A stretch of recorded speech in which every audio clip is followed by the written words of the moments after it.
മിശിഹായിൽ അനുഗ്രഹീതരായവരെ, ദിവ്യകാരുണ്യ ഈശോ ഈ ദിവസം നിങ്ങളെയും നിങ്ങളുടെ കുടുംബങ്ങളെയും സമൃദ്ധമായി അനുഗ്രഹിക്കുകയും അവിടുത്തെ കൃപകൾ കൊണ്ടും അനുഗ്രഹങ്ങൾ കൊണ്ടും നിങ്ങളെ ഓരോരുത്തരെയും നിറയ്ക്കുകയും ചെയ്യട്ടെ എന്നും പ്രത്യേകമായിട്ട് പ്രാർത്ഥിക്കുകയാണ്. വിശുദ്ധ മത്തായിയുടെ സുവിശേഷത്തിന്റെ 20-ാമത്തെ അധ്യായത്തിന്റെ 23 മുതലുള്ള തിരുവചന ഭാഗങ്ങളില് ഈശോനാഥൻ ജെറീക്കോയിൽ നിന്ന് യാത്ര പുറപ്പെടുമ്പോൾ വഴിയരികിൽ വലിയ ജനക്കൂട്ടം അവനെ അനുഗമിക്കുക.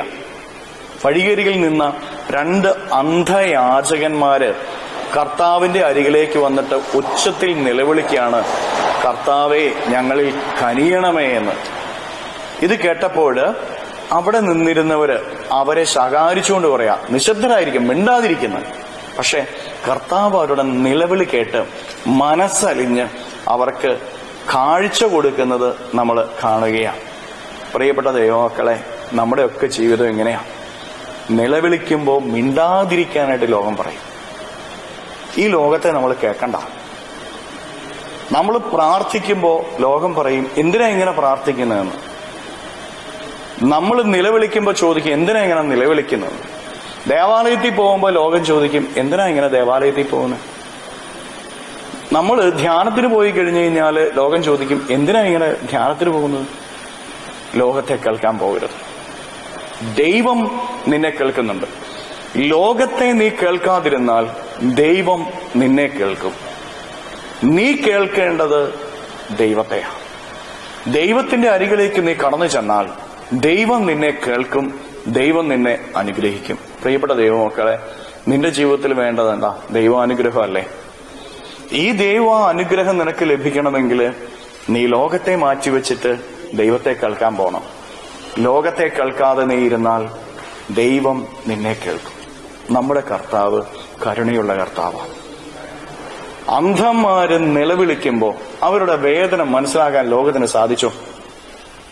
കാഴ്ചയില്ലാതെ ഇവരെത്ര നാളായി കഷ്ടപ്പെട്ടു. ലോകത്തിൽ എത്ര പേർക്ക് ഇവരെ സഹായിക്കാൻ പറ്റി? ഇവരുടെ കാഴ്ചയില്ലാത്ത അവസ്ഥയിൽ ഇവരുടെ സഹായമായിട്ട് ആർക്കെങ്കിലും ഇവരുടെ കൂടെ നിൽക്കാൻ പറ്റിയോ? ആർക്കും പറ്റിയില്ല. പക്ഷെ ലോകം എന്താ ചെയ്യുന്നത്? കുറ്റപ്പെടുത്തുക. നമ്മുടെ ജീവിതത്തിൽ ഇതൊക്കെയാ സംഭവിക്കുന്നത്. ലോകം കുറ്റപ്പെടുത്തുകയുള്ളൂ. ലോകം എപ്പോഴും കുറ്റപ്പെടുക, ലോകത്തിന്റെ സ്വഭാവമാണ്. പ്രിയപ്പെട്ട ദൈവമക്കളെ, എന്നാ കർത്താവ് എന്താ ചെയ്തേ? മനസ്സലിഞ്ഞ് അവർക്ക് കാഴ്ച കൊടുക്കുക. എന്താ വേണ്ടതെന്ന് ചോദിക്കുക, എന്നിട്ട് കാഴ്ച കൊടുക്കുക.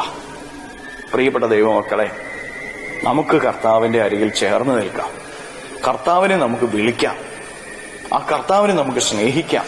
കാരണം നമ്മുടെ വേദനകളില്, നമ്മുടെ ഇല്ലായ്മകളില്, നമ്മുടെ ഭാരങ്ങളില് മനസ്സലിഞ്ഞ് നമ്മളെ സഹായിക്കുന്നവനാണ് നമ്മുടെ കർത്താവ്.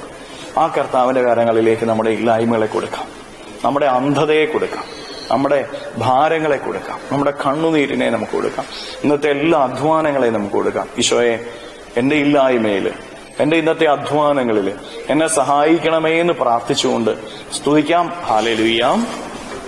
ഈശോയെ നന്ദി. ഹല്ലേലൂയ, ഹല്ലേലൂയ, ഹല്ലേലൂയ, ഹല്ലേലൂയ, ഹല്ലേലൂയ, ഹല്ലേലൂയ, ഹല്ലേലൂയ. കർത്താവായ ഈശോയെ, മക്കളെ ഓരോരുത്തരെയും സമർപ്പിക്കുന്നു. ഇവരെ ഓരോരുത്തരെയും അനുഗ്രഹിക്കുകയും ആശീർവദിക്കുകയും ചെയ്യണമേ. ഇവരുടെ അധ്വാനങ്ങളിൽ ഇവരെ സഹായിക്കണമേ. ഇവരുടെ വേദനകളിൽ ഇവരെ സഹായിക്കണമേ.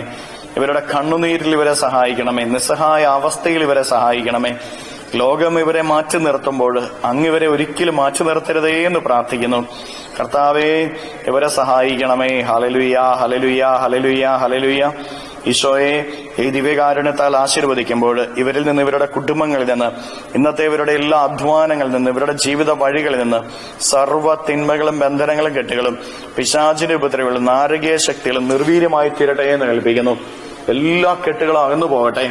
എല്ലാ അപകടങ്ങളും നീങ്ങി പോകട്ടെ. ഹല്ലേലൂയ, ഹല്ലേലൂയ, ഹല്ലേലൂയ, ഹല്ലേലൂയ. നിത്യപിതാവും പുത്രനും പരിശുദ്ധാത്മാവുമായ സർവേശ്വര എന്നേക്കും ആമേൻ.